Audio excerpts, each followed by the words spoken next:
Nalapit na po na simulan ng Senado ito hong paglilitis sa kasong impeachment laban po kay VP Sara Duterte at ngayon ho paulit-ulit ho na binabanggit ni Pangulong Marcos Jr. na ayaw niya raw pong ma-impeach ito pong si VP Sara Duterte. Kaya lang yung tanong, ewan ko lang kung bakit hindi niya sagutin, bakit unang-unang pumirma sa impeachment kay VP Sara Duterte, yung kanyang anak na si Congressman Sandro Marcos. Mga kabayan. So, dapat ho ba, ang tanong ho rito ngayon sa ating mga viewers, sa ating mga suki, kayo ho ba ay naniniwala na talagang totoong walang kinalaman o ayaw mismo ni Pangulong Marcos Jr. na ma-impeach ito pong si VP Sara Duterte? Kayo ba ay naniniwala? Kasi parang iba po ang sinasabi sa ginagawa. Di po ba? So ito, inulit na naman ho ni Pangulong Marcos sa interview sa kanya ng mga reporters noong siya po ay nasa Kuala Lumpur, Malaysia. O ito, pakinggan ho natin mga kababayan, yung pahayag mismo ni Pangulong Marcos Jr. How many times do I have to say that? I didn't want impeachment. Sir, I understand malinaw naman po yung pahayag nyo that you have nothing to do with the impeachment trial. But do you wish na sana hindi na lang itong mangyari so as hindi na lang... How many times do I have to say that? I didn't want impeachment. Lahat ng kakampi ko sa Kongreso hindi nag-file ng impeachment complaint. Yung mga nag-file ng impeachment complaint, hindi mo masasabing kaya kong utusan o pagsabihan na ito yung gagawin mo. So, why do I have to keep explaining that I did not want impeachment? Okay, so yun po ang paulit-ulit na pahayag ni Pangulong Marcos Jr. na ayaw niya raw po ng impeachment. At wala raw siyang control sa mga naghain ng kanyang impeachment. Siguro baka nakakalimutan ho ni Pangulong Marcos Jr. na isa po at unang-una sa pumirma sa pag-impeach dito po kay VP Sara Duterte, yung kanyang anak na si Congressman Sandro Marcos. Naku, baka nakalimutan ho ni Pangulong Marcos Jr. Sa katunayan, natanong din ho siya dyan At talagang, di ba, pinayuhan niya pa raw yung kanyang anak. Ito, babalikan ko lang ito kasi pinagkukumpara ko yung naging pahayag ngayon ni Pangulong Marcos dahil sa babalik na po sa sesyon ang dalawang kapulungan ng Kongreso sa Hunyo 2. At yun pagbabalik ko nila, pag-uusapan na raw po yung mga rules at bubuuin na yung impeachment court. Sabi ho ni Pangulong Marcos Jr., hindi, wala akong alam dyan at wala, mga kampi ko, hindi naman nanguna sa impeachment. At, pero, number one unang-una sa listahan ng mga kongresista na pumirma. Dito pong si Congressman Sandro na kanyang anak. At sabi niya, kinumpirma niya na kumonsulta sa kanya yung kanyang anak. Ito, panoorin ho natin kapansin-pansin na unang pumirma sa endorsement ng anak ninyo. Did he seek your advice on this, and what did you tell him? Of course, he did. And I said, it was very simple, but I told him. And he said, you know, mukhang magpipirmahan na. What's your opinion? What I should do? And I told him. I said, the process is begun. Impeachment complaint is exactly the same. Once it has been filed, there is a procedure that needs to be followed already. So sabi ko, andyan na tayo, sabi ko kay Kong Sandro, sabi ko sa kanya, the process has already begun. So, it's your duty now to support that process. So do your duty. That's what I told him. Do your duty. You have to support the process. You are constitutionally mandated to carry out that process. And you're a congressman, so do your duty. That's what I told him. I didn't know you'd be the first to sign, though. Yun so binabanggit ni ni Pangulong Marcos Jr.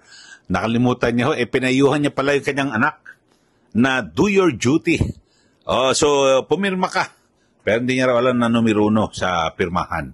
Yun parang nagkakasali-saliwa yung nagiging pahayag mismo ni Pangulong Marcos Jr.? Talagang oo o hindi?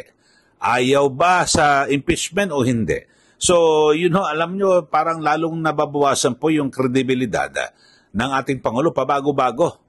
'Di ba? Kung ano ang sinasabi, iba ang ginagawa ng katawan. So, sabi, ayaw sa impeachment, pero yung kanyang anak, parang, kumonsulta sa kanya. Pinayagan niya na pumirma kasi kung ayaw niya na talaga sa impeachment, sasabihin niya, anak, wag. Ayaw ko nga sa impeachment eh. Di ba? Ganun ho kumonsulta, umuus eh. So, kayo ho ba? Tapos ngayon, inuulit na naman dahil sa magsisimula na po at bubuuin na po yung impeachment court, no? Yung sa Senado. Ngayon, binabanggit na hindi. Siguro baka, kasi alam naman natin na isa po sa naging dahilan ng patuloy na pagbagsak ng kanyang trust rating ay ito pong issue sa impeachment at ganyan din po yung pagkapatapon kay dating Pangulong Duterte dyan po sa ICC sa The Hague, Netherlands. So yun baka parang gustong kumakambyo ang Pangulo. Pero wala nabanggit niya na nakaraan Dapat panindigan niya na. Ang presidente dapat may paninindigan. Kung anong sinabi mo ngayon, wala nang baguhan. Mga kababayan, maliban na lang kung depende, kung talagang dapat lang na baguhin, depende sa interest ng taong bayan. So may mga, halimbawa, political analyst, naguguluhan din sa mga estratehiya ng Pangulo na parang, di ba, baon na nga po sa trust rating niya. Di walang pa, bago-bago. Panoorin natin, si Ginoong Ronald Llamas, Suporta sa impeachment, and it adds fuel dun sa mga Duterte, sa mga kalaban mo, to create the momentum going into 2028. So hindi ko nakita kung ano yung strategy and tactics with that statement. Lalo na, lumalabas na wala siyang control sa kanyang anak. Yeah, I was going to say that. Yeah, because the president kept saying, I have no control on those who supported the impeachment. And yet, I think the reporters could have followed up, but your son was the first to sign. Are you saying you have no control over your own family? Yes, tapos ang sinabi pa ng kanyang anak, kaya siya pumirma, dahil ipapahukay yung kanyang lolo at itatapon sa West Philippine Sea. So it wasn't just a signature. May laman, may galit, di ba? May galit. Ikalawa, yung kanyang pinsan, who is the speaker, na nakakuha ng 250 to 260 votes. No, malaki yun Hindi yung usual na nangyayari. Yung mga previous impeachment, hindi ganun kalaki. So, tinatapon mo under the bus, yung pinsan, yung speaker, with this statement, for what value? Hindi mo naman makukumbinsi yung mga Duterte na wala kang kinalaman sa impeachment. With that huge margin, 260, wala kang makukumbinsi. So, sino kinukumbinsi mo? Sino ang gusto mong makonsolidate? Sino ang gusto mong magkaroon ng value added? Wala akong nakikita, Karen Okay, so yun po ang isa po sa pahayag ng political analyst na si Ronald Llamas. So, yun talagang ako rin nagtataka Bakit patuloy na sinasabi ni Pangulong Marcos Jr. na ayaw niya ng impeachment? Wala namang maniniwala sa kanya na wala siyang kinalaman dito. Kasi hindi po totoo na wala po siyang kontrol Kaya di ba, kadalasan, may kaalyado ka rin Kahit na hindi mo utusan, talagang kung ikaw ay desidido na ihinto yan. Di po ba? Pero yung kanyang anak nagbigay siya ng go signal. Ibig sabihin, sabi niya wala raw siyang control. Sa anak niya wala siyang control. Pero kung kanina, napanood nyo naman yung video, binalikan natin yung kanyang pahayag interview sa Malacanang, at kinonsulta siya tungkol po sa impeachment. Sabi niya, do your duty. Bilang isang kongresista. So, nagbigay ng go signal ng Pangulo. Yun kaya ako naguguluhan Marahil yung taong bayan naguguluhan kaya pag ganito mga kababayan talagang patuloy na babagsak po yung trust rating ni Pangulong Marcos Jr. kasi importante di ba yung tiwala ng taong bayan sa isang leader ng ating bansa mga kababayan. So napaka-importante para magawa niya lahat na mga dapat o gusto niyang gawin, yung mga proyekto, kung ano man magdidesisyon ng Pangulo na ganito para sa taong bayan. Pero kung wala pong tiwala ang publiko, hindi po magtatagumpay. Di po ba? Yung kanya mga programa. Naku, sayang 3 taon pa ho.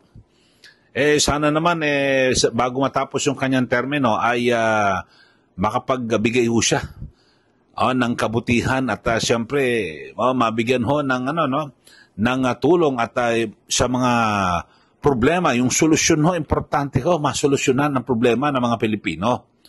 Yun ho sana, mga kababayan.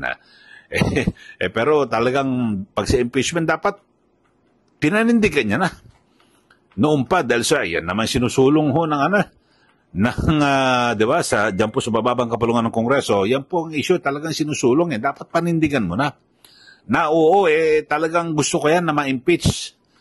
Kung may mga ebidensya, lilitaw naman yan sa gagawing paglilitis yan po sa Senado, pag may talagang mabigat na ebidensya, ipa-impeach yan at mapatalsik sa pwesto. Dapat ganun ho.